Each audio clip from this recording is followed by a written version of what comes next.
give them. I'm not wearing a mask. I'm not scared around here. You can't use that on me. Happy and free. Powerful positivity. Say what you believe in. Try fighting uphill with me. Avoid the dangers of conformity. A lot of us with no action. Destroy this corporate thing.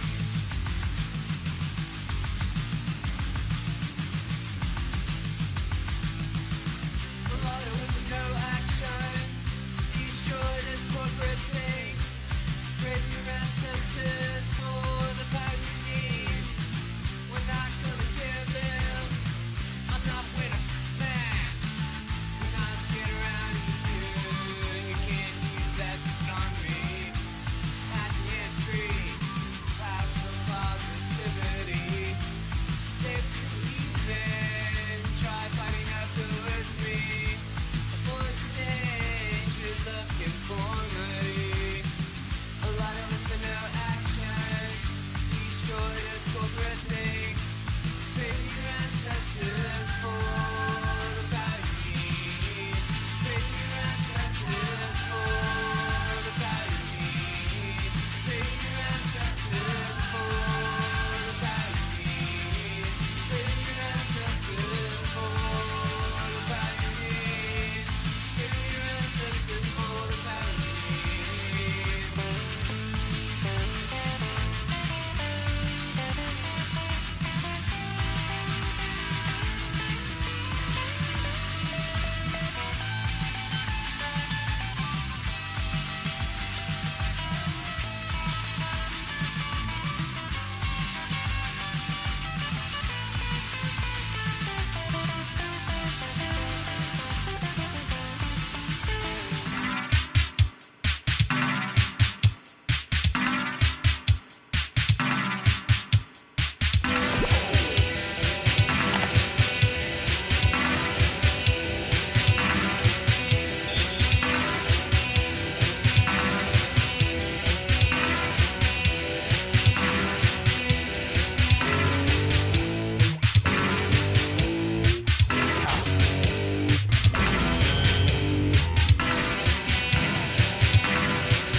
How's it going?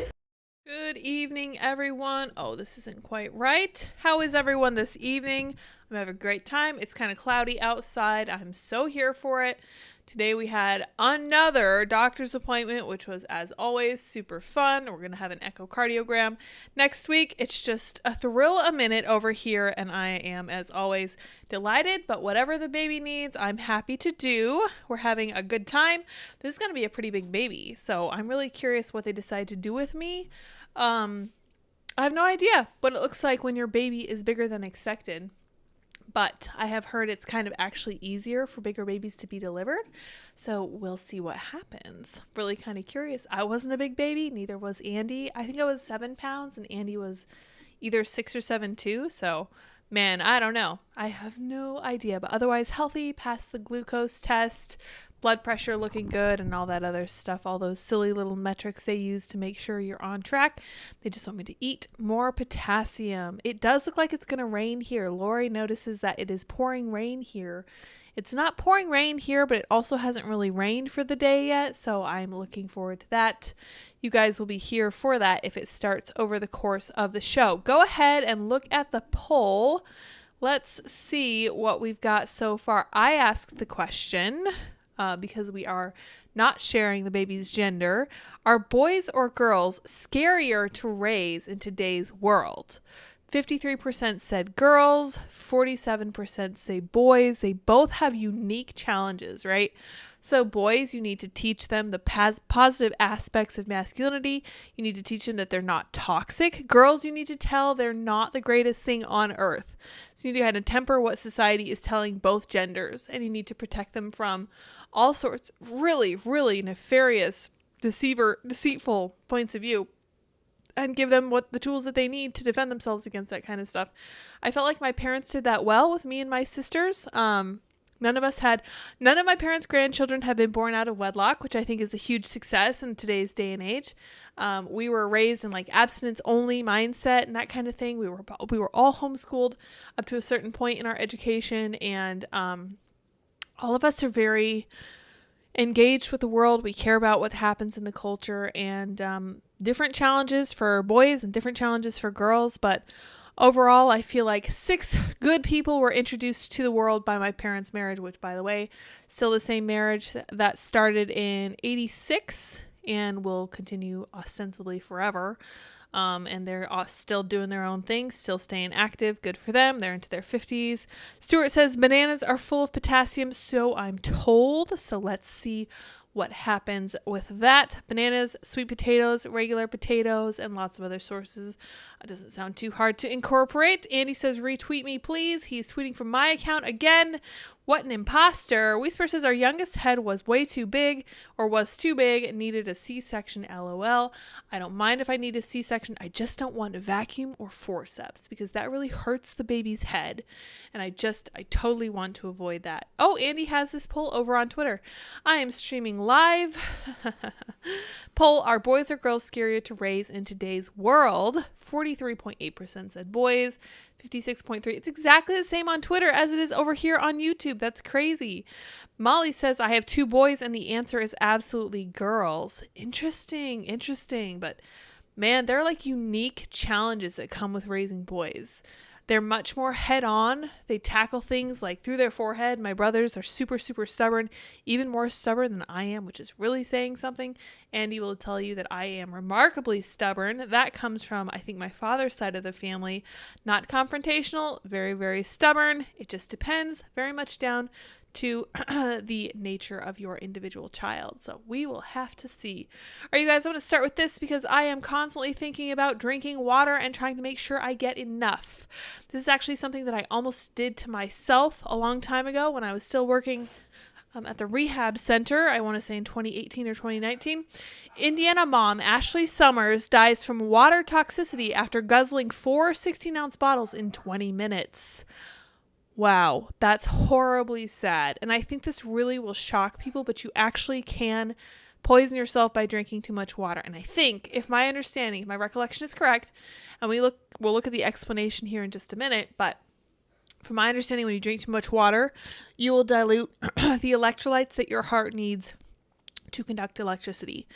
And if you mess with your potassium and those electrolyte balances, you will put yourself into heart failure. And that's a really big problem. Potassium and sodium, right, are the 2 main electrolytes your heart uses. How can you die from taking on too much water? As doctors rule that Bruce Lee may have been killed by drinking too much water, we reveal others who've died or come close due to overhydration. Pardon Dot. We have a whole flock of dogs that live in our building. We have one downstairs, one right across the way. Of course, we have Dot, and we have one upstairs. And once one of them gets going, they all get going. I don't know if you guys remember from 101 Dalmatians. They had what they called the Twilight bark, and I really feel like that's what these dogs are trying to emulate here. Bruce Lee, yeah. Researchers have now claimed that Bruce Lee died from hyponatremia. Okay, so this is exactly what I was talking about. Natremia is sodium. Hypo is low. Low sodium. You've thrown off your electrolytes too bad, and you put your heart into a desperate, overdrive. It's a heart failure, basically. This is where the sodium level in the blood needed for fluid balance is low. Artist Andy Warhol's death was also reportedly linked to excessive high water intake. Actor Anthony Andrews said he nearly died after drinking 8 liters of water. So, when I was in Colorado and drinking water was paramount, I drank like half a gallon over the course of half an hour. Way too much. And I felt like I had been drinking alcohol, which was crazy to me. And I was like, whoa, I need to be careful. Need to slow down. Planet Fatness says new leftist NPC slogan, water is racist. Not quite. I hope not. Not yet. Milk certainly was, but that's because African American people are more likely to be lactose intolerant. But yeah, I just wanted to point this out. This hot summer, make sure you're not drinking too much water at one time. You gotta space it out. And if you want to drink something like Gatorade, if you want to chug a lot, try and make sure that you're making sure you have plenty of sodium and potassium. Make sure you're not throwing your heart off too much. On this similar topic of going into parenthood with my eyes wide open, parents spend 20% less on their third child than their firstborn as the cost of raising 3 kids spirals to $54,000 per year. Holy cow, that's insane. How would anyone afford that? I think this is part of the reason that people are choosing to not have children. Who in their right mind would go into a situation where where they know they have to spend $54,000 a year per child? In Florida, Andy says, I regularly sweat more than a gallon per hour. Hot boy summer. Thank you, dear. Hypo meaning low. Natri meaning sodium. Emia meaning presence in the blood. Correct. Thank you, Sir Renko. I love stuff like that because I love breaking words down. I like learning the Latin roots. I like entomology, but I really like etymology. So entomology is a study of bugs. Etymology is a study of words. I've always loved words. So does Andy. Our kid is going to love words too. And language has always been really, really important for me and Andy. Andy's always kept like an impromptu blog. And well, he's gone in all different directions because he went into graphic arts, he went into computers, he's dabbled in math. He likes all of it. Very much a Renaissance man. A Leonardo da Vinci type for sure. So our kid's going to be in great hands no matter what. Andy's going to be able to teach them whatever they need to know. Sweaty boy Andy, LOL, yes. I think 2 summers back, or one summer ago. Yeah, I shared a video of Andy after he'd been skating and he turns his head and this droplet of sweat goes flying off his nose and it's crazy. He just looks like he's been drenched in a bucket of water. So he's got to drink a lot of water, just not all at one time. We got to make sure we stay hydrated, especially down here. Anyway, children are way too expensive, I think, because the American standard of living is way too keeping up with the Jones. And this is kind of an unpopular opinion because people will tell you this is just giving your child the best possible life. I guarantee you that I did not cost my family $54,000 a year. I was homeschooled. We shopped at Sam's. We actually shopped at places that provided like businesses with this stuff. Like it was a step above Costco. Costco is for small businesses. We shopped at some places that did like large scale businesses, and I remember we got some really weird Jello. I don't remember all of this stuff, but we got stuff in bulk whenever we could. We had a large storage tank that we kept gasoline in because my parents cared about what happened in the future. My grandparents even were concerned about stuff like trucker strikes, and we had, bug out spots, places to go, and constantly preparing for whatever happened. My dad was concerned with EMPs. He worked with computers. So when 2000 rolled around, we were very concerned about Y2K because we just didn't know what was going to happen. We stored water. We stored all this other stuff in our downstairs storage room. That was super important to us. But I guarantee you that none of that stuff cost $50,000 a year. I think that Americans are raising their kids wrong. And I think this really is highlighted when you go to Instagram and you scroll through like parenting pages. You'll find a video of a child who is swaddled. Now, swaddling is not actually really up for debate. Babies resonate to swaddling. Swaddling appears to be extremely important for helping newborn children, calm down and sleep well because it reminds them of being in the womb. Adults, especially Americans, look at that and say, oh my gosh, that looks so uncomfortable. How would you feel if your arms were strapped down by your side and you couldn't move? You're right. If you as an adult were strapped into position, it would feel like a straitjacket. But for a baby, it's not the same. You are not a baby. Babies are not small adults. They are entirely different. Absolutely. Stuart Walker says Cheaper by the Dozen. That was a wonderful book. Highly recommend. And they really are. Once you have a certain number of kids, you start to get into the stride of carefully budgeting, making sure that you have enough every month, and making sure that you can really make ends meet in the healthiest way possible. Obviously, you're not going to be all bougie. You're not going to splurge on everything. We almost never went out to eat. We never went skiing or did any of that stuff. We did not go to Disneyland or Disney World. But it was fine. It wasn't a big deal. Our third is due in December. Congratulations. Guess I'll find out. Yeah, have fun with that. I didn't realize you were due in December as well. Whisper, that's wonderful. Good for you. Lori says we are way too materialistic.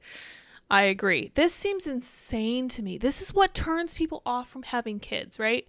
If you're not a freaking millionaire or billionaire, why would you even want to have kids? How could you possibly afford $50,000+ per kid per year? That's nuts. If you homeschool, if you're not sending your kid to a fancy school, if you're not buying the fanciest stuff, if you're not loading them up with technology and buying them all the newest clothes, it's going to be a lot less expensive. You can do it wisely. And this just to me looks like Americans not raising their kids correctly. So this is coupled with having fewer children, being more protective, being like the helicopter parent. And it's so clear when you look at, I saw a video of a little boy who was getting his head shaved. He was a little Asian boy. I think he was Japanese.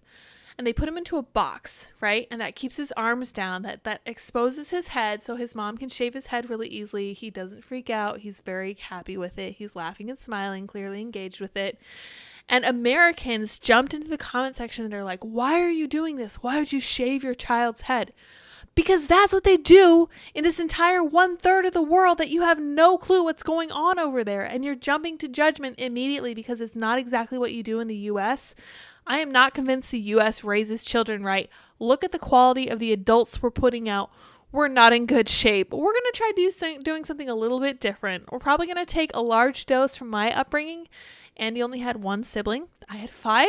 We were very, very budget conscious.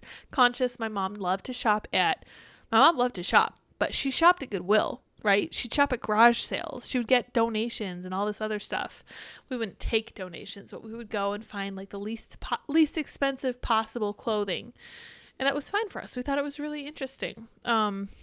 Yeah, I still don't spend a lot on clothing. Fit Planet Fatness says, on a parent on a budget, you'll learn to manage money. Yes, of course. Well, Andrew Clavin is known for saying every child is born with a loaf of bread in its mouth. So the fact of the matter sounds like to me, parents will adapt to whatever their children need. And emphasis there is on need, not want, on what they need, on what they need to survive, on what they need to be healthy. I would like to focus some of our money probably on teaching them things like personal training, like martial arts maybe for the boys, stuff like that, situational awareness classes for the girls, trying to keep everybody safe. We could do fun stuff like teach community art classes. That would be really fun. We'll see. Adrian says, a package of Kurt chicken thighs costs $18 where I live, and it is scraggly. Yes, things are certainly getting more expensive, but I think this drive to enroll your child in the most prestigious school possible is really partly what's driving up the $54,000 per year. But let's get into the current events. Enough of the parenting stuff. I know not everybody's into that anyway. Thank you, Lori. $20 for the diaper fund. Thank you very much. Much appreciated. I haven't gotten any of those yet, but I will soon. The burp cloths, I think, have just arrived, as well as the baby's first outfit that they're going to wear for their first picture at the hospital. And I just started making a blanket for them to sit on for that first picture. Very exciting. Donald Trump indicted. Former president pleads not guilty for the 3rd time this year. Woo, exciting. Donald Trump pleaded not guilty on Thursday to all 4 federal charges brought by special counsel Jack Smith, alleging the former president coordinated with co-conspirators in an attempt to subvert the 2020 presidential election. Trump made the plea at his arraignment, which came just 2 days after a federal grand jury in Washington, D.C. voted to bring 4 felonies against the former president: conspiracy to defraud the United States, conspiracy to obstruct an official proceeding, obstruction of an attempt to obstruct an official proceeding, and conspiracy against rights, according to the 45-page indictment. If you guys have seen this, it's incredibly shaky legally. I don't know what they're doing. I have no idea what they're going for. Actually, I do. I think their plan is to keep Trump so tied up with this stuff that he really can't run for office. We'll see how that plays out. I think they know that their guy is incredibly weak. We will see how that pans out for them, because people tend to rally behind him, although we have some information here that seems to kind of point in the opposite direction, but we'll see what happens. Nearly half of Republicans, according to this polling from the Washington Examiner, which is not a publication that is an enemy of Donald Trump's, Nearly half of Republicans would not vote for Trump if convicted of a felony, according to a poll. Just under half of Republicans wouldn't vote for former President Donald Trump in 2024 if he's convicted of a felony, according to a poll. In a survey conducted Wednesday and Thursday, 45% of Republicans nationwide said if Trump was convicted of a felony crime by a jury, that they would not vote for him. Interesting. The Reuters Ipsos poll also revealed that 35% indicated that they would vote for him regardless. All others said that they didn't know. More than half of Republicans, 52%, said they wouldn't vote for Trump if he were currently serving time in prison. Still, 28% said the former president would still have their vote. Despite this, 75% of respondents agreed that the indictments brought against him were politically motivated. That's right. The difference is that Democrats tend to think that it's not a big deal that they're politically motivated, and that's so crazy to me. That's insane to me. This is something I commented on a tweet by Michael Seifert, who is the CEO of PublicSq HERE. And I said, he was talking about how these kinds of politically motivated actions are fine with Democrats. And I said, that's right. They will be fine with them until they turn against them. They just assume that this kind of thing will always be on their side. They're wrong, and they won't realize they're wrong until it's too late. Even as roughly half of Republicans say a conviction would deter their vote, the former president has seen boosts in support in Republican primary polls on each occasion that he's been indicted or received a target letter foreshadowing an imminent indictment. In one of several posts on Truth Social on Thursday, Trump alluded to these bumps in support, saying, "I need one more indictment to ensure my election." All caps, naturally, because he's a boomer. Talking to reporters at the airport following his not guilty plea, Trump said, "This is a persecution of political opponent." Yeah, absolutely correct about that. He has previously claimed that his indictments are part of a larger effort by the Biden administration to stifle his presidential campaign. This was never supposed to happen in America, he added. Yeah, he's right. Well, I don't really know what to make of those numbers. I will say that Trump superfans have been touting the fact that he's ahead in the polls, and I'm pretty sure that they'll just look at this poll and be like, yeah, polling isn't real. Why would you believe any polls? Dude, you were just harping on the fact that Trump's ahead in polls, and now you're like, oh, polls don't matter at all. Don't worry about the polls. It's not a big deal. Okay, either they matter or they don't. This is something that you should keep in mind. Now, there's nothing we can do about this. We're just going to have to see what happens going forward. I have no idea what happens next, but I will say that this is a Rubicon that we should not have crossed. I really, really wish we hadn't. But here we are. What are we going to do with it? We live in a banana republic. It's still better than the rest of the world so far.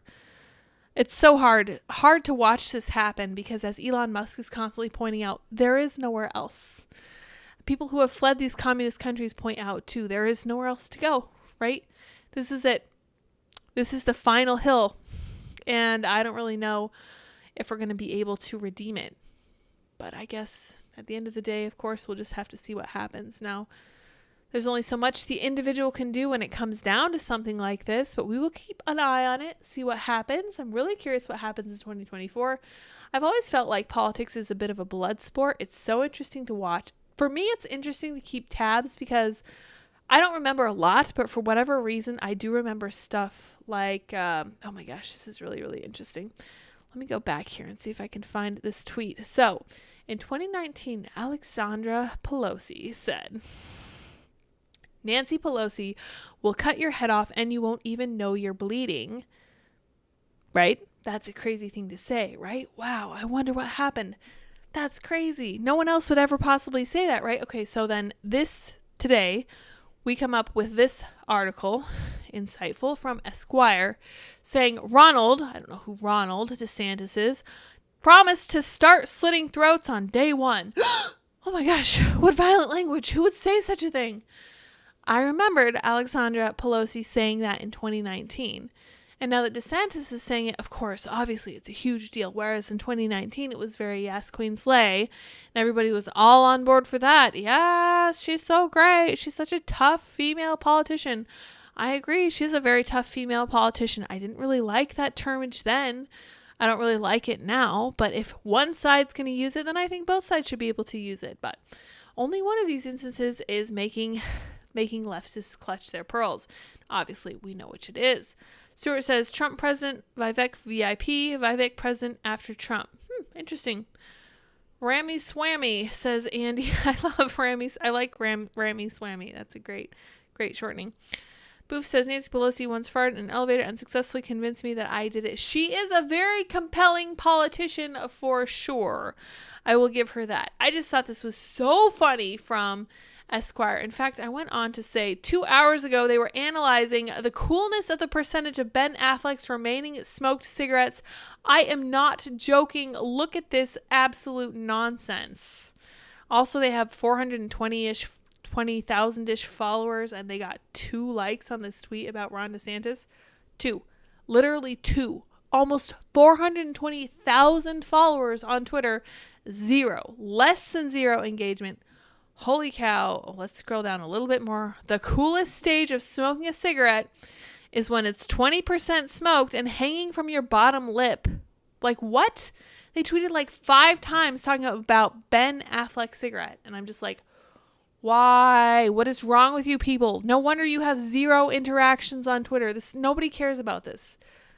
Literally, actually no one. Okay, let's count these tweets about Ben Affleck's cigarette. 1, 2, 3, 4. Okay, yeah, we're really going to take you seriously now when you try to comment on a Republican GOP hopeful. Whatever, guys. It's so hypocritical. It's such nonsense. I know that people tend to have a super, super short memory when it comes to this stuff, but my goodness gracious, we are ridiculous. We are a very unserious people. I think that's fair to say. This is super interesting though. So I heard Ben Shapiro talking about this on his show today, and I really want to highlight it because we were talking about the Facebook files just the other day. This is from the Daily Wire. Jim Jordan releases new Facebook files, highlights how Biden administration sought specifically to suppress Daily Wire content. I don't know if you guys remember this, but the Daily Wire actually went to war with the Biden administration over the vaccine mandate. And it was very, very, very expensive for them, but they did it anyway, and they made it so that something like 80 million people were not forced to take the vaccination to keep their jobs. Really, really great work on the part of the Daily Wire. And Ben Shapiro was saying that they're going to go to war over this too. And I could not be more excited about that. Representative Jim Jordan released his 3rd edition of the Facebook files, saying the Biden administration pressured the social media giant to stifle speech in the White House didn't like, including limiting the Daily Wire's reach on the platform and boosting the reach of legacy media outlets. In a tweet thread Thursday, Jordan highlighted newly released documents obtained by the Select Subcommittee on the Weaponization of the Federal Government, which he chairs. The documents, which were reviewed by the Daily Wire, show that Facebook repeatedly confirmed to the White House that it was working to re-engineer its platform in order to accomplish the administration's directives to suppressing content that clashed with its COVID vaccine agenda.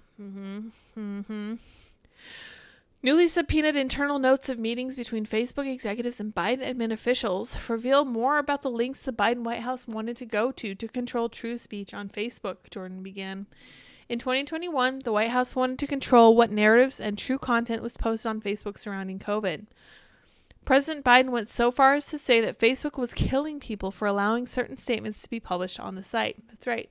We remember that. We talked about that when it first came out. Rob Flaherty, President Biden's then director of digital strategy, repeatedly put pressure on Facebook to explain its content decisions. We have to explain to President Ron, people, why there is misinfo on the internet, Flaherty told Facebook employees during one meeting in April.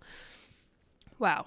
For example, Flaherty questioned whether Facebook was doing enough to reduce traffic from sites like the New York Post, Jordan said. I'm curious. New York Post churning out articles every day. What is supposed to happen to that from the policy perspective? Oh, I don't know. Maybe you should treat the New York Post like an independent member of the media, just not one that happens to be in line with the White House's agenda. Maybe that would be my thought. But that wasn't enough for the Biden White House. Flaherty wanted Facebook to go a step further, Jordan added. He wanted Facebook to kick people off its site. The Biden White House's effort to censor opposing viewpoints only grew, said Jordan, so they upped the pressure. Flaherty demanded that Facebook play ball and work with the Biden White House on censorship. But that's not all. The Biden White House wanted to control what you saw on Facebook. They questioned whether Facebook could change its algorithm so users saw more posts from the New York Times and less from the Daily Wire and Tomi Lahren. Why did they do that? because they didn't think you were smart enough to decide for yourself. That's right. President Biden's head of strategic communication and public engagement for the COVID response, Courtney Rowe, mocked real America's ability to determine what's true and what isn't, Jordan added. Facebook knew it had to act. One employee tried to explain to the White House that the company couldn't remove content, it could at least contain it. But Flaherty continued to press for more content moderation and control on so-called bad content. Shocking. And of course, Facebook caved. The company admitted to the White House that it had reduced content of certain posts, even if the posts didn't violate the company's terms and contained true information. This would be what the Democrats like to call malinformation. It's true, but it makes the wrong side of the aisle look bad. If it made Republicans look bad, it would have been fine, but it made Democrats look bad. So here we are. Just read this from a Facebook employee. These newly subpoenaed meeting notes continue to show the Biden White House desire to direct and control content on Facebook. More evidence of the censorship industrial complex to be continued, Jordan concluded. Yeah, really interested in that. Let's see what this tweet is. Just read this from a Facebook employee. And we attack virality aspect through feed demotions. We remove content that can lead to imminent physical harm. For content that doesn't meet that threshold, we institute borderline demotions. For example, someone sharing a negative side effect post. So sharing true information about the COVID vaccine would get you a demotion on Facebook if it was talking about negative side effects of the COVID vaccine. I would just really like that to sink in because it was really, really epic when I first read it. Similarly, posts questioning whether you should get a vaccine under a mandate, whether it's government overreach. We demote those. That's not false information, but it leads to a vaccine negative environment. This is malinformation. This is the next step after misinformation, disinformation, Nina Jankowicz style. When it comes to looking at COVID misinformation, it's a different approach. What we normally do is just remove or leave to fact checkers. Here we introduced a middle ground. Yeah, that's such a freaking middle ground. Good work, Facebook. Stuart says Bill Gates, Fauci, 4028. I don't know what those numbers mean. And I know that reading numbers in a certain order can get you in trouble. I just would like to take this opportunity to remind everyone that Donald J. Trump gave Anthony Fauci a medal in January of 2021. You can look it up for yourself. He was still very much on board with Fauci. In fact, he made a True Social post or a Twitter post complaining about how Fauci was getting all the attention for all the good COVID stuff that the Trump administration was doing. And he made that post just days before he gave, again, Anthony Fauci a medal for his wonderful performance during COVID. Not looking forward to more lockdowns. If Trump wins, we will see more. But I'm starting to think we will see more in either case. So it doesn't really matter who wins. It's just the way it's going to be. On the topic of suing the Biden administration over censorship, Republicans have introduced a plan to let citizens sue the government for online censorship.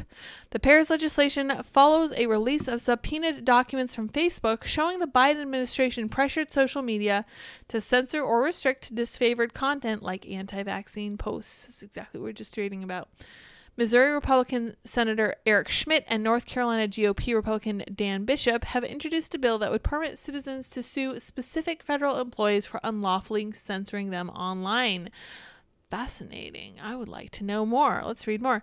The Censorship Accountability Act, Schmidt stated, is designed to deter censorship from the first place, but if officials violate the First Amendment again, the act gives the American people recourse. Good. I can't believe we even need this. Why do we need this to be able to sue the people in charge of us, the people that we elected to represent us, huh? Why do we need this option to make sure that they're held accountable? This is so ridiculous. This is nonsense. This is total BS. The pair's legislation follows the release of subpoenaed documents, as we know. The Biden administration's brazen collusion. Oh my gosh, I'm sorry, I can't read. The Biden administration's brazen collusion with social media companies to censor speech should frighten every American regardless of their political affiliation.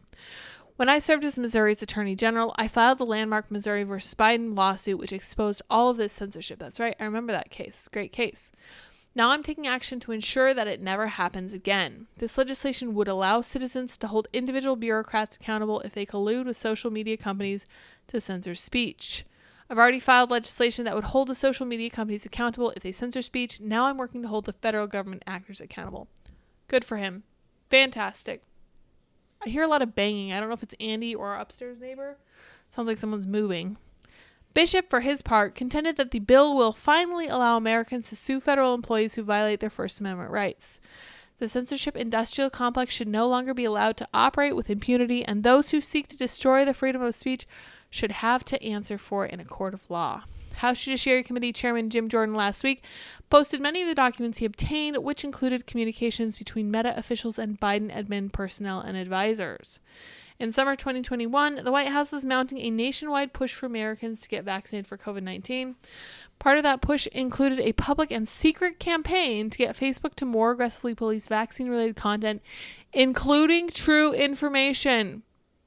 Blows my mind. But it doesn't surprise me. Really, really doesn't, unfortunately. I wish it did. I've been as cynical as I thought that I could be, but it still wasn't enough. But okay. In today's episode of Media Malfeasance, I have for us the Washington Post. Here we go. You guys ready for this? This is the best thing I've ever seen, and I want you to appreciate this ratio. LGBTQ plus communities in the Middle East face a growing crackdown. Right? Okay, maybe so. They face a growing crackdown. That's not surprising. It is the Middle East. It happens all the time. They go on mirroring efforts by American conservatives to restrict the rights of gay and transgender people. 1,500 comments, 363 likes. Holy cow, they just got ratioed into oblivion.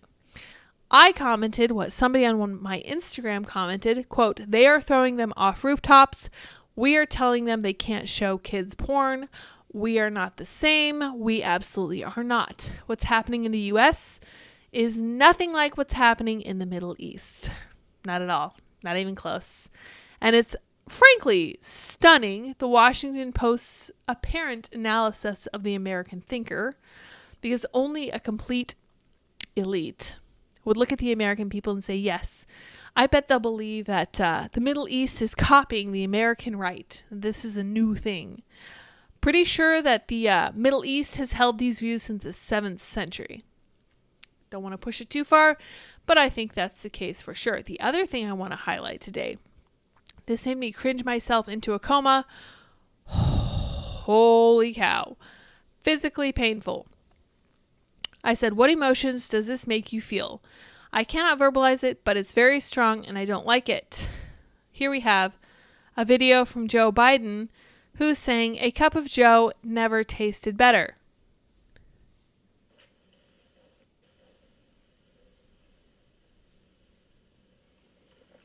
I like my coffee dark.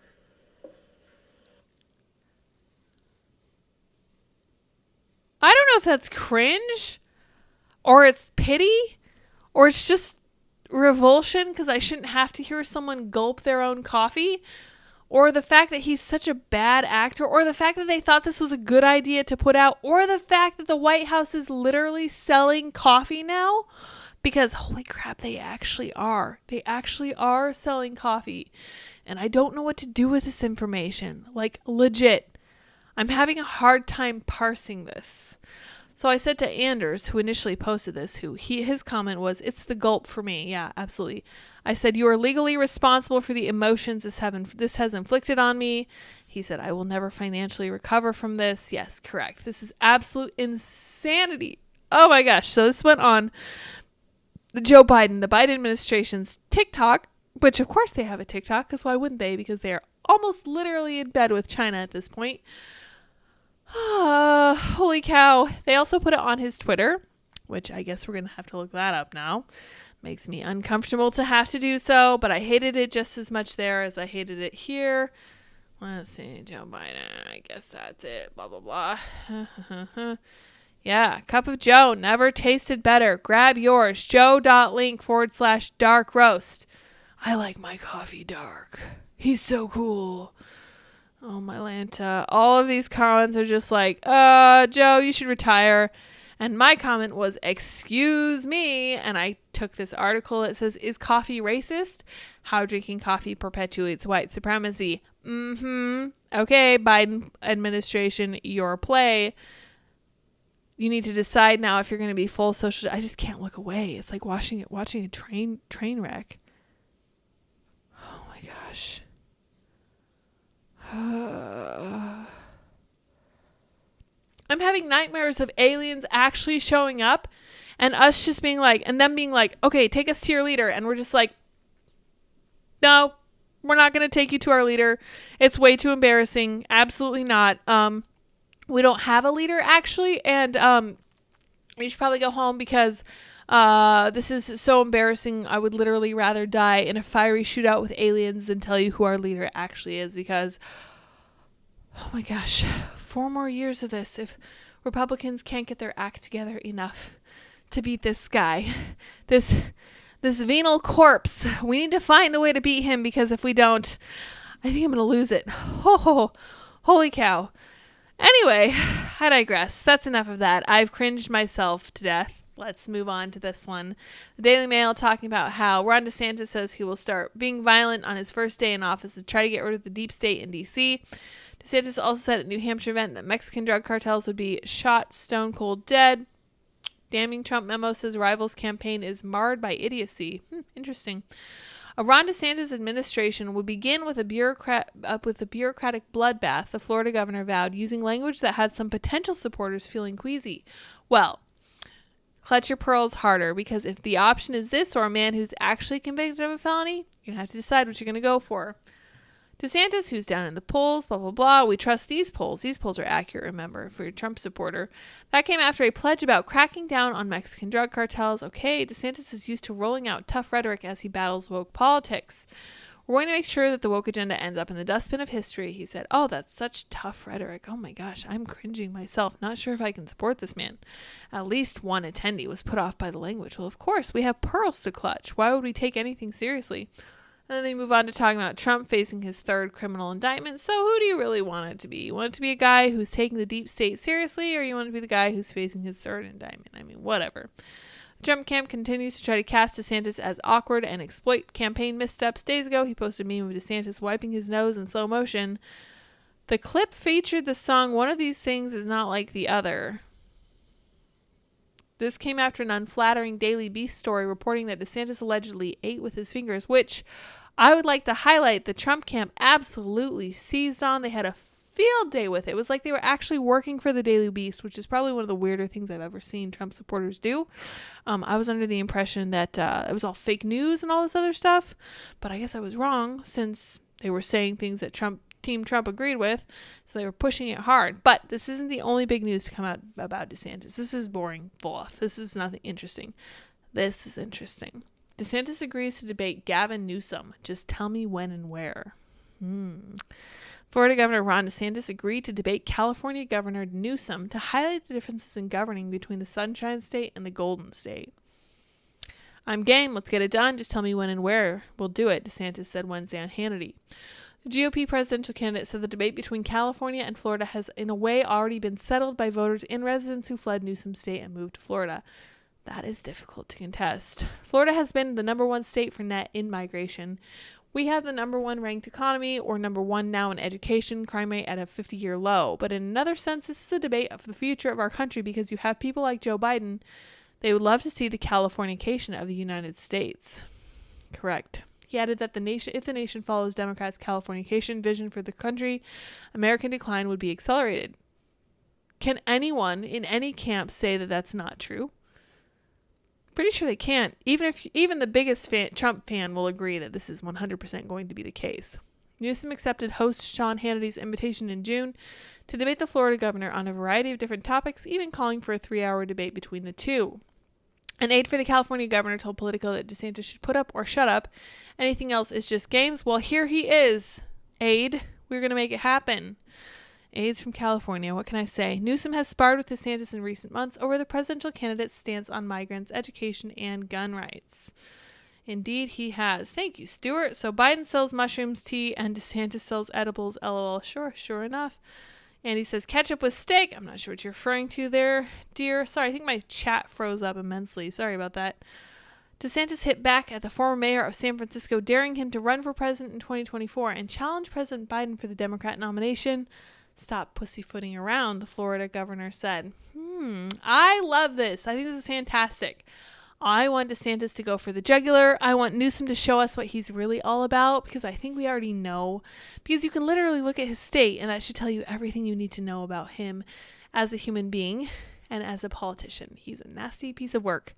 He chose to not shut down his own businesses during the lockdowns in California, and he disobeyed all of the rules around the lockdown. If you'll recall the French Laundry expose.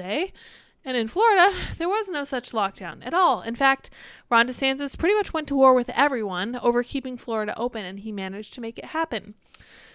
I don't know. He knows how to get it done, but we'll see what happens. Going up against Trump is no joke, but man, I just don't know at this point. I keep saying, and I don't think people believe me, but it really is too early to know who's going to win in 2024. And I'm not really going to call any balls and strikes at this point. I will say, though, that I don't think that Trump can do it. I don't think Trump can win in 2024. But I've been saying that for a while, and people call me disloyal for saying that. And I'm like, I'm not loyal to anyone. I'm not loyal to DeSantis either. I want somebody who can get the job done. And in order to get the job done, you have to win. So I need somebody who can win. So we'll see what happens. Really still have no idea. Anyway, we will end on this little bit of culture war nonsense, and then I am going to go because I can't breathe. There's a baby pushing on my lungs. Disney's live-action Snow White, Rachel Zegler, sparks fury online after saying on picket line that she deserves to be paid for every hour the film is streamed online. It's going to be like 2 hours, let's be real. Rachel Zegler, the actress playing Snow White, is in Disney's live-action remake, says she deserves to be paid for every hour the film is streamed online. Zegler's comments on the picket line were shared by End Wokeness on Twitter. Some called out Zegler's entitled statements, while others said that her argument is fundamentally what SAG-AFTRA and WGA members are striking for. Disney's live-action Snow White, Rachel Zegler, is being criticized on social media for saying she deserves to be paid for every hour the film is streamed online. If I'm going to stand there 18 hours in the dress of an iconic Disney princess, I deserve to be paid every hour that it streams online. She strikes me as incredibly entitled, and I really don't like her. The snippet of the actress was shared by the Twitter account End Wokeness, who went on to call her the most insufferable woman they've ever seen. See, that even is a bridge too far, because there are much more insufferable actresses in Hollywood. This is just one of them. I mean, seriously, Emily Ratajkowski, come on. She gets naked for everything, and she makes the most ridiculous feminist statements ever. At least Rachel Zegler is not like that. Despite many criticizing the actress's comments, others agreed, writing, "That's not a single thing wrong with what she said. She's 100% right." Okay. I don't buy it. Stuart says, will there even be an election in 2024? Asking for a friend. LOL. I have no idea. I really don't. It feels like we are in a banana republic, and we'll see what happens. I don't know if you guys saw that, but in Ukraine, they finally just came out and said, hey, if we're at war, we're not going to hold any elections. So, just look forward to Zelensky being the president for the next 15 years because the U.S. likes to start endless wars. Since being posted by End Wokeness Wednesday afternoon, the tweet's been viewed more than 30 million times. The new Snow White is the most insufferable woman I've ever seen, blah, blah, blah. Thousands have weighed in by responding to the tweet in their own opinion. Sounds like liberal privilege, wrote notable conservative talking head Tommy Loren. Stuart, thank you for the baby coin. I appreciate that for sure. We're putting it into a little stockpile. We call it Dippin' Dot /baby coin. It's going to the moon. Trust me on that one for sure. Despite the backlash, many on Twitter share their full support. Blah, blah, blah. Okay, all right, okay. Zegler, right, made the comments amid the ongoing actors and writers strike. Great. Okay, so we've been through all this stuff so many times. You should have said no to AI. Maybe you guys should learn how to code. I'm just saying. It's unclear if a deal will be worked out between the union and the producers, and how any potential resolve will impact the actors' strike. Earlier this week, SAG-AFTRA President Fran Drescher said they are prepared to be on strike for at least 6 months. Sure. Well, none of them get residuals, so I doubt any of them have that kind of money on hand to make it happen. St. Miles, give a steak for the baby. Rest for Dippin' Dot trees. Thank you so much. I appreciate that. You are so generous, St. Miles. Stuart, St. Miles, keeping the show afloat single-handedly, or I guess double-handedly. appreciate it for sure in either case. All right, you guys, I got to wrap it here. It's not just a lack of energy tonight. It's a lack of oxygen. So I'm going to go drink some water, but not too much. Remember, don't drink too much water at one time because it turns out that can kill you too. Make sure you are staying cool. I hope it's getting cooler where you are. Today it was only 89 degrees outside. It only felt like 120, but it seems to be cooling off a little bit. Thank goodness. It was ridiculous for a little while and I was really struggling. At least now my only problem is not being able to breathe. So I will see all of you guys next time. Remember, like we say, stay safe, stay well, stay out of Target. Until next time. Bye, guys.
How's it going?